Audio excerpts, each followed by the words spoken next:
Hi Aries, mid-September 2024, mid-month of September. Kuha lang tayo ng ilang guidance, advice na maaaring kailangan nyong marinig ngayon. Mensaheng gabay po para sa mga taong nakikinig ngayon na Aries, mid-month of September. Guidance sa mga taong ito. Message. Aries. Anong kailangan marinig ng mga Aries right now? Mid-September. Aries, guidance po. Okay, medyo marami to. Tayo live na live. Ayan na, may bumabagsak na. Live na live tayo sa FB, YT. Ayan na. YouTube. Uy, may ilang bumabagsak na dito. So, isahin natin, the lovers. Aries, the Three of Pentacles, reverse. The World is in reverse. Okay, may ilang cards dito. 6 and the Devil. Ito hindi po kailangan katakutan or laliman. Aries. Love is, ay dito, umaangat.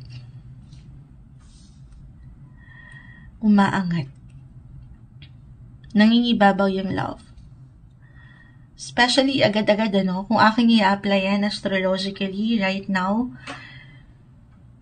si Venus kasi is in your 7th house of relationship, the lovers. So, may angat ng love. No matter what your relationship status, Aries, single ka pa man, in a relationship, or married, parang overflowing yung love. May pagkasobra, the devil is here. Well, dalawa lang to. Pagkasobra or pagkakulang. 6 of Pentacles reverse. Kahit pa, okay, anuman yung pinagdadaanan nyo sa buhay pag-ibig, no matter what your relationship status, para bang yung puso nyo umaangat, may spark, okay, kahit pa hindi nagiging perfect ang ilang sitwasyon, or hindi kayo nagkakasabay minsan, if in a relationship, wala namang perfect na relasyon, pero patuloy na nag-iinit. Hopefully, hindi nag-iinit ang inyong mga ulo sa inyong mga kapareha, pero gayon pa man, para bang sinusubok lang kayo dito ng ilang pagkakataon. Pagdating sa inyong affection, physically, the devil is here, mentally, emotionally, para bang may pagka-mess. Especially rin po kung kayo yung mga nasa long-distance relationship, the world is here, so definitely struggle yon. May ilang challenge, may difficulty, hindi nagkakasabay. Dito niiwanan tuloy kayo ng limitations or restriction. Hindi kayo nabibigyan ng pagkakataon na sana ganito at ganun or higit yung mapalalim yung kayo. Hindi madali. In short. Pero andyan, ulitin ko, yung love. Single, if andyan umaangat yung minsan, di ba, tao lang tayo, nakaramdam na tayo ng lungkot or ng pagkakulang. Kailangan mo lang marinig, you have to follow your heart. You have to be open. Kung ready ka lang naman, hindi naman natin kailangan pilitin. If you're ready and you're willing to mingle, meron.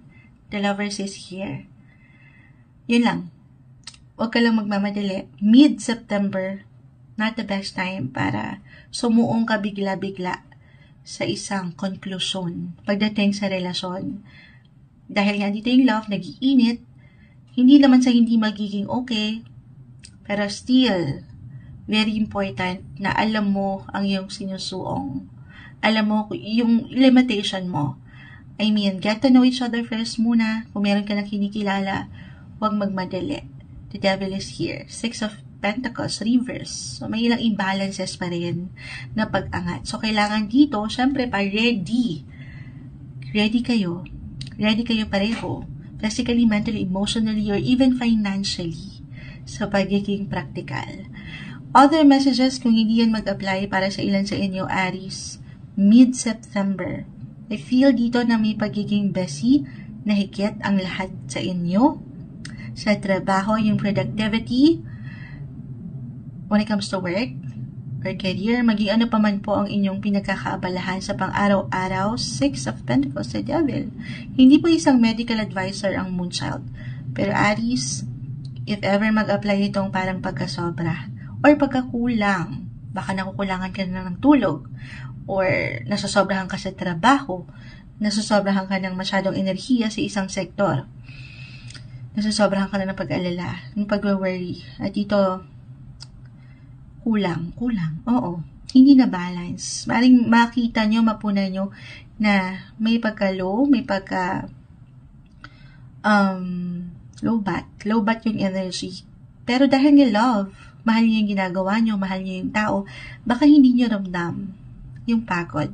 So, you have to listen, guys. Aries, listen to your body. At sa point na ito, tanging kayo po ang higit na makapagsasabi. Okay? Pakiramdaman nyo rin po ang inyong katawan. Always listen to your body. Take good care of your health. Very important yan. Lalo pa kung andito yung pagpapush. Para marating nyo, syempre pa, yung magandang resulta, yung outcome na gusto nyong makita, na hindi imposible as long as nandito yung passion na sa inyong ginagawa, okay? Or sa relasyong ito. Walang imposible na higit nyong mapaglalim yan, mapagtibay, at mabigyan nyo ng security ang inyong wealth, ang inyong pagsasama. Tayo po ay general reading, just only take what resonate, pero very important dito na hindi nyo rin nakakalimutan yung kayo. Kung naiaalay nyo yung pagmamahal na pwede nyong iwan sa ibang tao, sa inyong kapareha, pamilya, andito na lahat, syempre, dapat kayong kayo rin. Okay? Very important na more on self-care, self-love.